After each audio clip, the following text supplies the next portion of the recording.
What's up, ladies and gentlemen? JD here, and today I just want to make a short and sweet video, which probably won't be short, but I canceled my pre-order on the PlayStation 4 Pro. I'm going to give you a few reasons why I did this. So let me give you the first reason. Reason number one. The number one reason why I canceled my pre-order on the PlayStation 4 Pro is because I already own a PlayStation 4. Got the original PlayStation 4 when it first launched a couple years ago, and a little backstory about this PlayStation 4. I actually got it for free. I got it for free because I worked for GameStop as a GameStop manager a couple years ago, and when we went to the GameStop conference in Las Vegas at the time, I got an Xbox One and then PlayStation 4 for free. So we just had to wait for launch day. They shipped it directly to the store. Store manager got a free console, and hell, man, just like this past one, the store manager is still working there. They're all giving PlayStation Pros for free. So that's cool. Congratulations to them. I'm happy to see that they're still alive and kicking. But yeah, that's long story short. Got it for free. So yeah, I already have a PlayStation 4 and I don't need a Pro. Speaking of Pro, it's going to be optimizing about 45 plus games, which is fine. But here's my opinion on that. I shouldn't have to rely on a developer to input a patch to improve the performance of the game after you purchase hardware. Here's an example. Let's say I'm playing Smite or League of Legends for PC, and I'm using Intel graphics, like the onboard graphics that you would get if you just buy the motherboard and you don't get a dedicated graphics card. If I decide, okay, I might want to experience a little bit better frame rates, maybe higher resolutions, this, that, and the third. All I have to do is go to my computer component store, get a graphics card, bring it home, install it, and guess what? My performance improves. I don't need to download a patch. I don't have to wait on the developer to tell my computer that it's okay to run the game at a higher frame rate, at a higher resolution. Only thing I had to do was buy the component, put it in, and bam, better performance. That's it. Now, that's not to say that PC is fantastic 100%. It's way better than the PlayStation 4. I'm not saying that. All I'm saying is that you shouldn't, in my opinion, shouldn't have to rely on a developer to determine how you experience your games. That's all I'm saying. You should be able to have the power to do all that.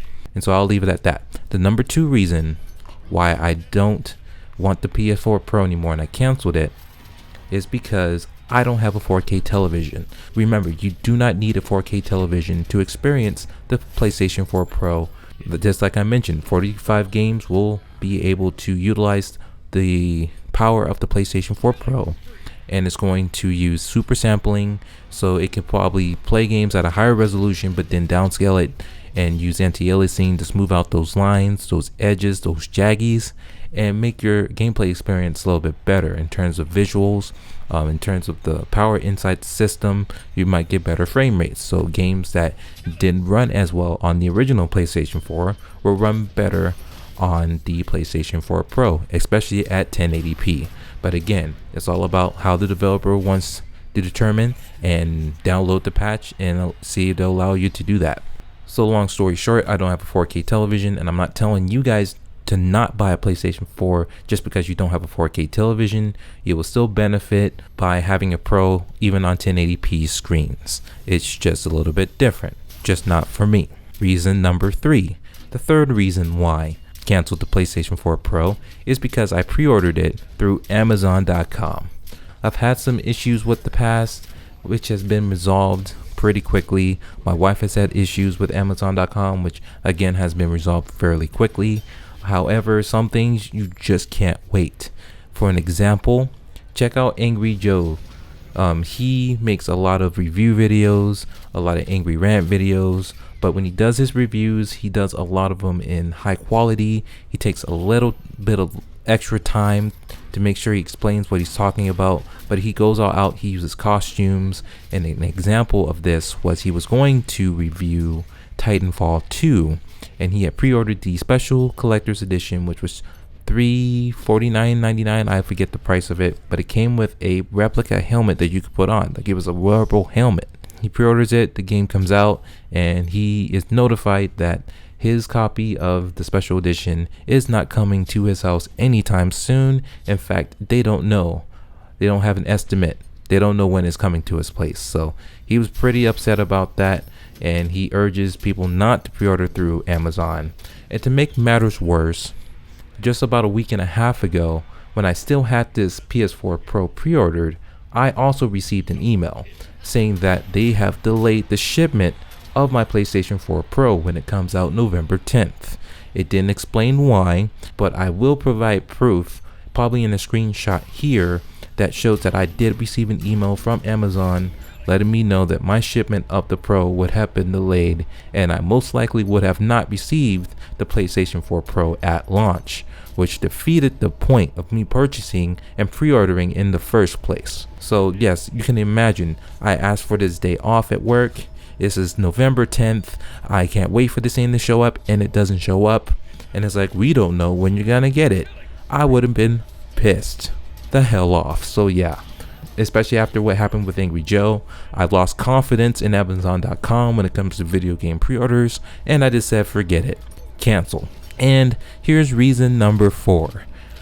The fourth reason why I canceled my pre-order for PlayStation 4 Pro is because if I did keep the pre-order, bought the game or bought the system, and it was in the house when my wife came back in, she would have divorced me.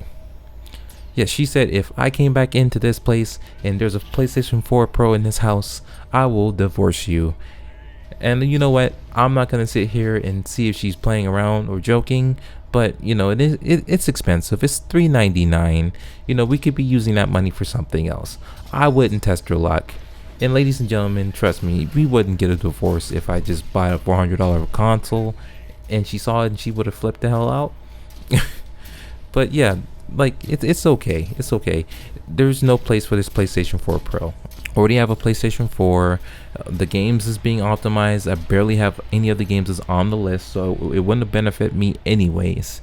I don't have a 4K television, and I have a PC, so a lot of the third-party games, performance-wise, should play a little bit better, and we have been proven wrong time and time again, trust me, where they will prioritize their efforts on the console versus the more powerful hardware, which is PC.